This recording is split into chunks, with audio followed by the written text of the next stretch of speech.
The congressional freshman class of 2019 is the largest in decades. With them comes a change in party leadership, as well as generational and demographic shifts.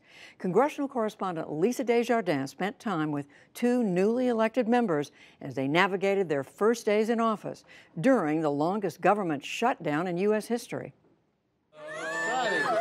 In a back hallway of a congressional office building, change has come in a wave of people and hugs. Go get them today, please. Former CIA officer and Democrat Abigail Spanberger is minutes from becoming a new member of Congress.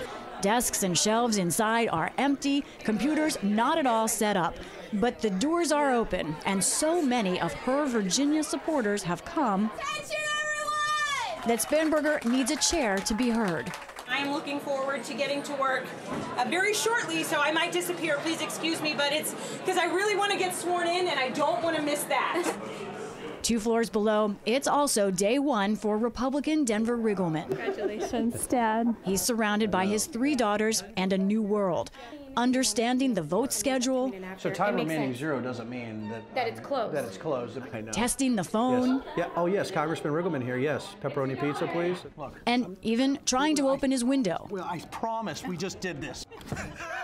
His district runs in a long stripe through Virginia, next to Abby Spanberger's. Together, they literally form the center of a purple state. Like Spanberger, Air Force veteran and distillery owner Riggleman has never held political office before. Did we get advance on this at all?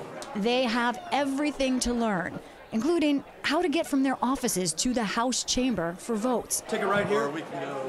Add to this, they are taking offices in the middle of a government shutdown and immediately faced votes on whether to back Democrats' bill to reopen most of government without funding a border wall. We went from the open house to the swearing in, keep running, and then we went straight into votes. And so it made it really real on the first day when you cast that first vote. I think it's like a, exhilaration wrapped in chaos, right? With a lot of spicy mustard. That's pretty much what it's like. Of course, I was voting to reopen the government, which is incredibly impactful for me as a former federal employee. You put your voting card in, but the first vote, like, wait a second, and you look up and your name is up on the, the big board, right? It's like the, the jumbotron for, congressmen and congresswomen, and you get goosebumps. Like, I have 730,000 people who are relying on me right now to represent them.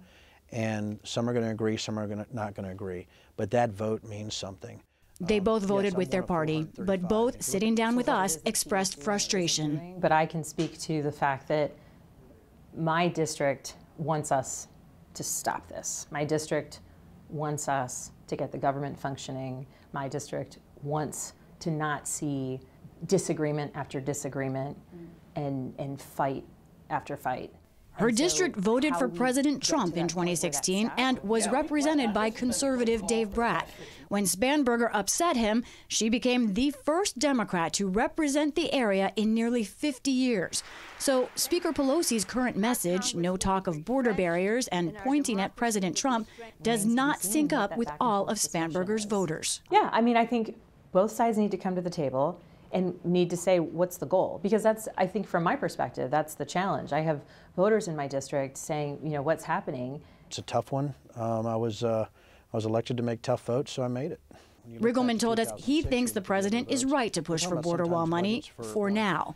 But he also believes both parties are missing something. I believe if we can change some of the language and verbiage from just build the wall to comprehensive border security, with physical barriers, with looking at defense in depth, I actually think something could get done. I think you see, I would say, moderates on both sides, independents, even far right and far left, are saying we have to do something here. We asked them both what words would they use to describe it all. The first days, the high stakes. Adjectives. Oh, goodness. The first would be awestruck. Second would be terrified. The third one would be honored. The fourth one would be terrified. I think it's interesting. Heart-wrenching, exciting. I don't know. What's the adjective that comes with exasperating? Yeah. there is some hope that their freshman class, the largest since the 70s and full of first-time candidates, could be its own gravitational force. There's so many people, and maybe every year that people come in and say they want to change things and maybe lose steam. There's so many of us that we're going to be further propelled. I think it's undeniable that there will be kind of a monumental change with this class in various places. I honestly believe there are people here that haven't been changed by DC. I don't think there's a whole lot of them. I would hope that if I feel like I'm being changed, I walk away.